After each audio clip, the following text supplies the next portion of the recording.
Bona tarda a tothom. Des dels Museus de Can Tintorer us presentem la nova exposició temporal d'Esplugues al cel. Aquesta exposició és un recull de peces de santoral, unes peces molt populars a moltes cases catalanes fins a mitjans del segle XX. Aquesta exposició és un recull d'unes peces extraordinàries que van des del segle XVIII fins al segle XX. Degut a la situació sanitària actual, hem modificat el format tradicional d'inauguració i us convidem a acompanyar-nos en aquesta inauguració virtual, així com a visitar la nova exposició, sempre seguint les recomanacions sanitàries de cada moment. Estarà oberta al públic fins al 14 de març del 2021, sempre amb entrada gratuïta. L'exposició que avui obrim al públic estava destinada a fer-se la primavera passada, però malgrat tot ens alegrem avui poder estar aquí. Des de la regidoria que jo dirigeixo continuem treballant per reivindicar la cultura com un servei essencial i un dret social per tota la ciutadania i defensar els museus com un espai segur. Aquesta exposició és fruit de la col·laboració entre els museus i l'Associació Catalana de Ceràmica, una relació que ja fa molts anys que creix i es consolida. La part central, plantejada com un espai de reflexió i creixement, és un recorregut per 13 plafons de santoral de gran qualitat artística. Agraeixo a l'associació les seves tasques de comissariat i selecció de peces i confio en seguir treballant junts amb nous projectes.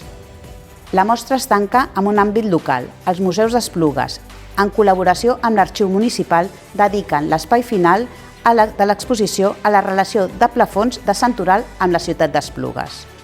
Una mostra de petit format que combina peça de ceràmica, dibuixos i documents.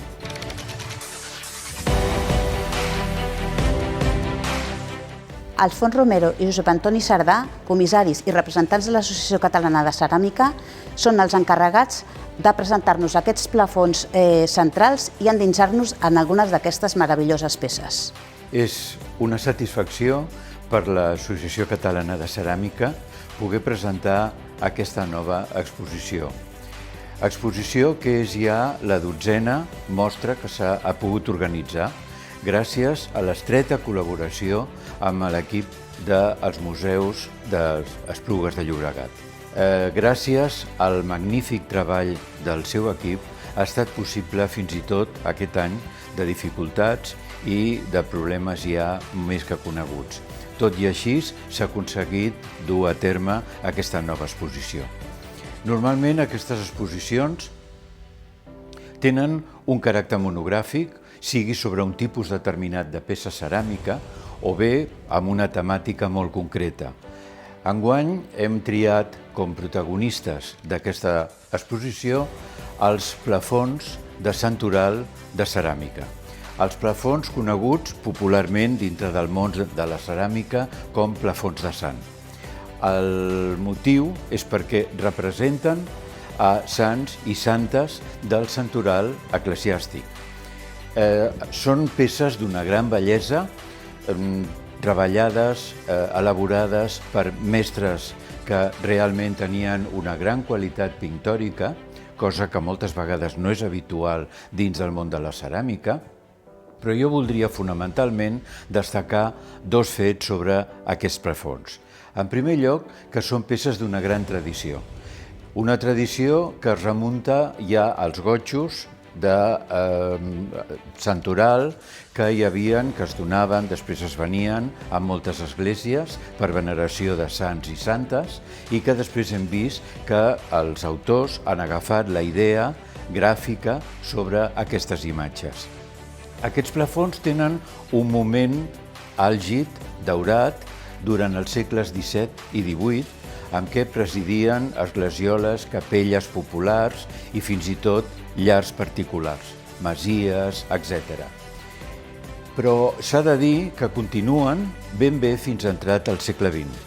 Es podria, potser, per posar una data molt aproximada, però per posar-la, es podria fixar a la dècada de 1960, aproximadament quan ja comencen a desaparèixer d'una forma generalitzada.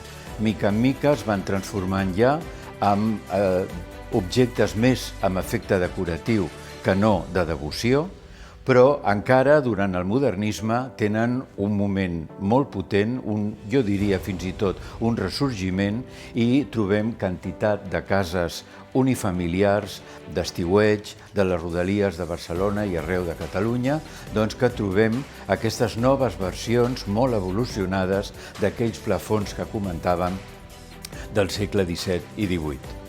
Per una altra banda, deia que hi havia un altre fet que volia destacar, i és que han sigut sempre peces molt preuades i molt buscades pels col·leccionistes. És a dir, tenen un valor antropològic, com hem comentat fins fa un moment, i, per una altra banda, com a objecte de col·leccionisme molt preuat, i que això ha provocat que hi hagin grans col·leccions, ja sigui a museus o privades, d'aquest tipus de peces.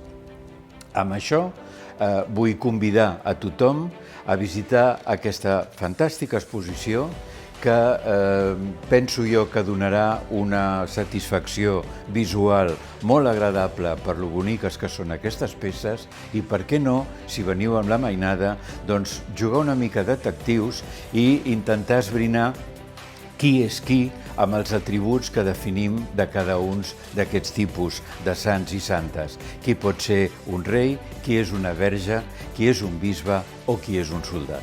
Som aquí a la masoveria de Can Tintorer, en el Museu d'Esplugues. Esplugues de Llobregat ha organitzat una exposició temporal que es diu d'Esplugues al cel, i on es recullen 13 plafons de sants. Els més antics són dels plafons del segle XVIII i arriben fins al segle XX. Aleshores hem fet l'Associació Catalana de Ceràmica ha fet un recull dels plafons que ens ha semblat que eren més interessants, o bé perquè representen sants que es poden veure molt rarament exposats, o perquè són peces datades, o perquè són peces que es poden atribuir a algun mestre rajoler en concret. Aleshores, aquí darrere meu tinc, per exemple, aquest plafó de Sant Llorenç, que està datat, ja amb la graella on va ser suposadament martiritzat. Hi ha altres plafons també bastant rars de trobar, com una Mare del Pilar, que també és molt estrany trobar en rajola catalana, en rajola fet aquí a Barcelona. I després tenim algun altre plafó del segle XVII, possiblement és el més antic, d'aquesta mostra, que podem atribuir al mestre Llorenç Passoles, que va ser el mestre rajoler i escudeller barceloní segurament més destacat del segle XVII. I després tenim una mostra de plafons ja del segle XX, per exemple de la Guibernau, que són plafons que de certa manera volen reproduir o s'inspiren en plafons anteriors del segle XVII, del segle XVIII o del XIX. Roser Vilardell, directora dels Museus d'Esplugues, ens presenta la part local i trobarem autèntiques joies del modernisme fetes a la nostra ciutat. Ens trobem en l'àmbit local de l'exposició, li hem volgut titular d'Esplugues al cel, que justifica molt bé aquest títol, amb la idea també d'haver localitzat, amb aquesta tradició ceramista que té la ciutat, de centres productors d'aquest tipus de plafons, i ens hem trobat amb la presència o amb la referència de l'antic i desaparegut Forn de Cal Diví. Aquí en l'exposició es reprodueix una imatge on podem veure algunes d'aquests plafons que s'havien produït en aquest forn. Un altre centre productor que fem referència en aquest àmbit local és la fàbrica Pujol i Baucis, que, com molts de vosaltres sabeu, va ser un centre de referència en la producció ceràmica durant el modernisme. Aquesta producció també va incloure ceràmica amb iconografia religiosa. En aquesta petita mostra trobem uns dibuixos que es conserven en l'arxiu municipal. Alguns d'ells són molt inèdits i d'aquí ve també un dels atractius d'aquesta mostra, com aquí, per exemple, tenim un Sant Josep, que està fet a principis de segle, l'atribuïm a Lluís Bru. Veureu el dia que vingueu a visitar-ho que hi ha anotacions dels diferents colors que ens expliquen una mica la manera acurada en la qual aconseguien aquests colors. I després tenim també dos projectes meravellosos, imponents, preciosos, que són els dos evangelistes, que són un encàrrec que vam fer pel Seminari de Comillas a l'arquitecte Domènech i Montaner i que la fàbrica Pujol i Baucis va fer aquest encàrrec. Veieu que hi ha Sant Mateu, que està representat a través d'un àngel. Potser algú li és més conegut perquè en el saló de plens a l'entrada hi ha una reproducció d'aquest dibuix, aquí podreu veure l'original, i el que és menys conegut és l'àguila que representa l'evangelista Sant Joan.